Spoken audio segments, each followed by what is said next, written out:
मोहतरम नाज़रीन, एक बादशाह जिसकी बहुत बड़ी सल्तनत थी, उसकी 7 बेटियां थीं मगर बेटा कोई नहीं था। वो जब खुश होता तो एक मजमा लगाता और लोगों से सवाल करता और जो उसके सवाल का जवाब दे देता उसको उसका मनचाहा इनाम मिलता। एक दिन बादशाह बहुत खुश होता है और अपनी 7 बेटियों को बुलाकर पूछता है कि मैं तुमसे एक सवाल पूछूंगा और अगर जवाब अच्छा लगा तो तुम्हारा मनचाहा इनाम भी दूंगा। सब एक कतार में खड़ी हो जाओ और एक एक करके बताओ कि तुम किसका दिया खाती हो और किसका दिया पहनती हो। 7 में से 6 बेटियों ने कहा, अब्बा हुजूर आपका दिया खाते हैं, आपका दिया पहनते हैं और आप ही की वजह से हमारी ये शान और शौकत है। ये सुनकर बादशाह बहुत खुश हुआ और सबको उनकी मनपसंद चीज दे दी। जब सबसे छोटी बेटी की बारी आई तो उसने कहा कि मैं अल्लाह का दिया खाती हूँ और अपनी किस्मत का पहनती हूँ और ये मेरा नसीब है। बादशाह ये सुनते ही आग बबूला हो गया और कहने लगा, ऐ कमबख्त, तूने मेरी नाशुक्री की है, तुझे इसकी सजा जरूर मिलेगी। शहजादी ने कहा, जो हुक्म अब्बा हुजूर।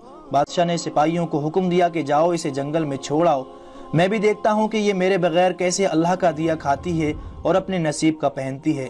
शहजादी से तमाम जेवरात वापस ले लिए गए और खस्ता हाल कपड़ों में बगैर किसी साजो सामान के बादशाह के हुक्म के मुताबिक जंगल में तनहा छोड़ दिया गया। लेकिन शहजादी बहुत पुरसुकून, मुतमईन और अल्लाह पर तवक्कुल और भरोसा था कि जो उसने रिज़्क और ऐशो इशरत मेरे नसीब में लिखी है वो मुझे ज़रूर मिलेगी। सब सिपाही शहजादी को छोड़कर वापस चले गए। शहजादी जंगल को देखने लगी कि चारों तरफ दरख्त ही दरख्त थे और दोपहर से शाम होने वाली थी कि शहजादी ने सोचा क्यों ना कुछ लकड़ियां जमा कर लूं ताकि रात को आग जलाऊं, फिर कोई जंगली जानवर भी पास नहीं आएगा और रात भी गुजर जाएगी। शहजादी जंगल में लकड़ियां ढूंढने चल पड़ी। उसकी नजर एक झोपड़ी पर पड़ी जहां एक बकरी बंधी हुई थी और अंदर से खांसने की आवाज आ रही थी। पहले तो शहजादी बहुत हैरान हुई कि इतने वीरान जगह पर झोपड़ी। जब वो झोपड़ी के अंदर दाखिल हुई तो क्या देखती है कि एक बूढ़ा ज़ईफ शख्स एक चारपाई पर लेटा है और खांसते खांसते पानी पानी पुकार रहा है। शहजादी इधर उधर देखती है कि कोने में एक पानी का मशकीज़ा रखा हुआ होता है। वो गिलास में पानी भरकर बूढ़े ज़ईफ को पिलाती है और झोपड़ी की साफ सफाई करती है। इतने में बूढ़ा ज़ईफ शहजादी से पूछता है कि बेटी तुम कौन हो और इतने बड़े जंगल में तुम अकेली क्या कर रही हो। तब शहजादी उसे बताती है कि वो यहाँ कैसे पहुंची। बूढ़ा ज़ईफ उसे झोपड़ी में ही रहने का बोलता है और कहता है कि मैं शहर में काम करता हूँ, सुबह शहर चला जाऊंगा और 8 दिन के बाद वापस आऊंगा। तुम यही रहो, झोपड़ी में खाने का सामान है और नदी पास ही है, वहां से तुम घड़ा भर कर ले आना। सुबह को बूढ़ा ज़ईफ शहर चला जाता है और शहजादी यहाँ अकेली झोपड़ी में साफ सफाई करके बकरी का दूध निकालती है। आधा अपने लिए रख लेती है और आधा बाहर एक कोने में बर्तन में डालकर रख देती है कि रात को कोई जानवर भूखा या प्यासा होगा तो पी लेगा, और खुद अंदर आकर सो जाती है। सुबह सवेरे जब शहजादी उठती है तो क्या देखती है कि दूध का बर्तन खाली और पास एक लाल पड़ा है जो देखने में बहुत ही नायाब और कीमती मालूम होता है और पास ही सांप के निशान भी मौजूद होते हैं। तब शहजादी को याद आता है कि बचपन में उसने सुना था कि जब कोई नायाब सांप बहुत खुश होता है तो एक ऐसा लाल उगलता है कि जिसकी कीमत हीरे जवाहरात से भी बहुत महंगी होती है। शहजादी बहुत हैरान होती है और दिल में सोचती है कि शायद सांप भूखा था, इसलिए वो दूध पीकर खुशी में लाल छोड़ गया। फिर वो लाल उठाकर अपने पास रख लेती है और फिर अगली रात शहजादी बर्तन में दूध रख देती है और अगली सुबह जब देखती है तो फिर एक लाल पड़ा हुआ होता है। ऐसे ही करते करते 7 दिन गुजर जाते हैं और शहजादी के पास 7 लाल जमा हो जाते हैं और उस दिन बूढ़ा ज़ईफ भी आ जाता है। तब शहजादी उसे लाल दिखाती है और सारा वाकया बयान करती है और बूढ़े ज़ईफ को 3 लाल दे देती है और कहती है कि शहर जाकर ये लाल बेच दो और आते वक्त अपने साथ महल बनाने वाले मजदूर कर लाना। बाकी 4 लाल शहजादी अपने गले में माला के तौर पर पहन लेती है और कुछ ही महीनों में जंगल में एक आलीशान महल तैयार हो जाता है जिसमें बूढ़ा ज़ईफ और शहजादी रहने लगते हैं। ऐसा खूबसूरत महल जिसमें हर आराइश, नौकर चाकर, दुनिया की तमाम नेमतें मौजूद होती हैं। शहजादी जंगल में लकड़ी की एक फैक्ट्री लगा देती है जिसमें गरीब काम करते हैं, उनकी रोटी भी चलती रहती है।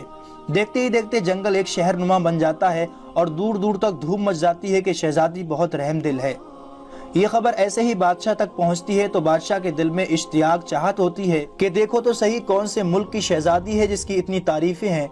बादशाह सिपाहियों के हाथ पैगाम भेजता है शहजादी से मिलने। यहाँ शहजादी के सिपाही जब शहजादी को बताते हैं तो शहजादी ये हुक्म देती है कि बादशाह सलामत एक ही शर्त पर हमसे मिल सकते हैं कि वो अपनी तमाम बेटियों को साथ लेकर आएं।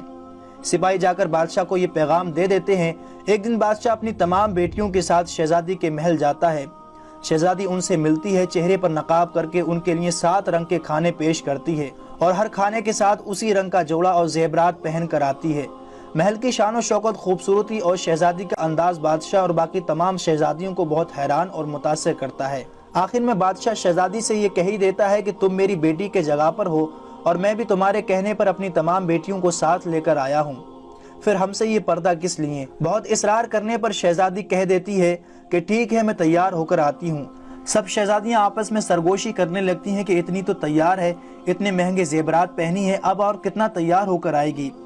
इतने में क्या देखते हैं कि दूर से खस्ता हाल कपड़ों में कोई आ रहा है और गौर करने पर बादशाह को याद आता है कि ये तो अभी तक जिंदा है। मैं तो सोचता था कि इसे जंगली जानवर खा गए होंगे और मैंने अपने सिपाहियों को इसकी खबर लेने के लिए भेजा था, तो उन्होंने ही मुझे बताया था कि वहाँ शहजादी का कोई नामो निशान नहीं है। तो ये कैसे मुमकिन है। बादशाह खुशी से झूम उठता है और कहता है कि शहजादी को बुलाओ, मैं तुम्हें शहजादी से आज़ाद करवा कर ले जाऊंगा और शहजादी तुम्हारी कीमत में चाहे मेरी सारी बादशाहत ही क्यों ना मांग ले।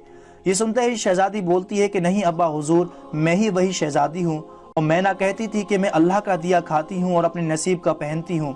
बस उसी अल्लाह ने मुझे कहाँ से कहाँ पहुँचा दिया कि आज मैं आपसे भी ज़्यादा अमीर हूँ।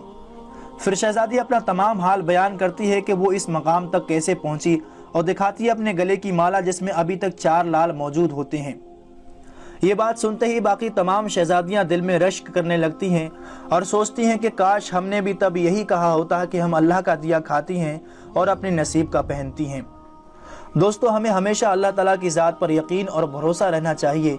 वो अपने चाहने वालों को कभी तनहा नहीं छोड़ता और जो उसने हमें नेमतें अता की हैं उसका हर वक्त शुक्र अदा करना चाहिए।